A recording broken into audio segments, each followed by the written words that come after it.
In today's video, I have 10 crazy good Minecraft mods you probably haven't heard of.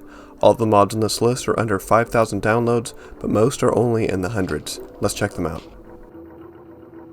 Gardens of the Dead currently adds 2 new biomes in the Nether, the Soulblight Forest and the Whispering Woods. Both of these biomes make fine additions to the Nether, bringing more diversity and interest to the fiery dimension. There's also a decent selection of decoration blocks, such as fences and doors, that can be crafted as well. In the future, more biomes and mobs might be added, so keep an eye out for that.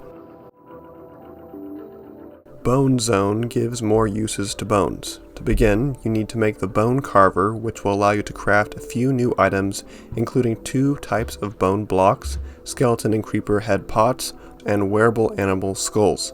You can also find carcasses randomly scattered through your world as well. When mined, they will drop bones.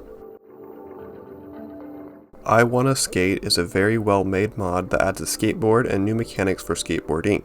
In the crafting table you can craft the skateboard, which can be ridden just for fun or is a pretty useful form of transportation.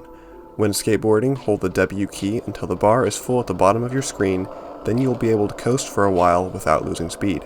Be sure to only skateboard on hard surfaces, as skateboards don't work too well on grass, sand, and other related blocks.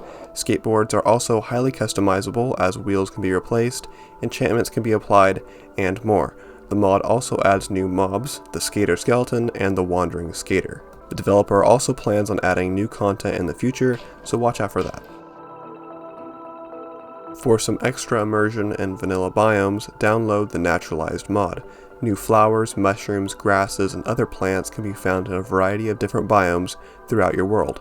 I particularly like the look of the birch forest. The mushrooms on the trees and the fallen logs covered in moss remind me of the Wild Update concept art.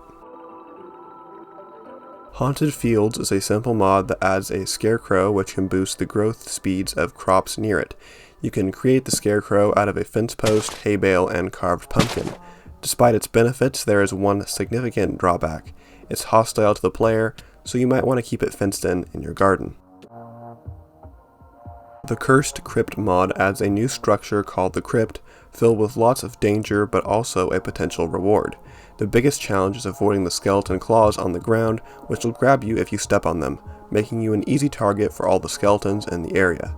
At the other end of the room you can find the Cursed Wand, which can be used to summon your own skeleton claws. These claws can be used to trap mobs as well as items, but they will not trap you if you walk on them. Broglis Plants adds 3 new plants you can find in different biomes. Deadly Nightshade grows in dark forests and can be made in suspicious stews to give the poison effect. Corpse flowers grow anywhere there is podzol, and they cause nausea if you walk through them. And the Flytrap plant, which grows in mangrove swamps and attacks any mob that comes near it. The End of Herobrine is a new mod that adds a lot of interesting content around the Minecraft creepypasta legend Herobrine. Keep in mind this mod is a work in progress, but what it adds so far is promising and uniquely different from other Herobrine mods out there. First off, it adds multiple new mobs, including a few Herobrine variants and possessed versions of passive and hostile mobs. Probably the most terrifying Herobrine variant is the Lurker, which will appear out of nowhere and stare at you from a distance. It's quite unsettling, and even more so if you stare back. In addition to the mobs, there are also some new blocks and wearables, a new enchantment, some paintings, and 2 new discs. If you're up to the challenge, this mod also adds 2 new bosses which can be summoned using a totem. Oliver's Story Mode Armors adds many of the armor types that are seen in the game Minecraft Story Mode. Titanium, which can be found generating naturally like other ores, is used to make the armor, while Ivor's enchantment book, enchanted diamonds, and enriched diamonds are all critical in the repairing process. Breezy is a fun mod that gives you a new means of transportation, the hot air balloon. Lift off by striking flint and steel and you will fly in the direction of the wind. You can use the gust gauge to determine the direction the wind is blowing in if you are unsure. Right-click with sand in your hand and sandbags will be applied to the balloon to begin lowering it. If you change your mind and want to go back up again, cut the sandbags using shears. Want to check out some more cool mods that are under 5,000 downloads? Watch this video right here. I was walking through the country, minding my own business, looking for some roses and some grass, when I saw a ghastly figure with glowing white eyes. Oh boy, I ran so fast. Is Herobrine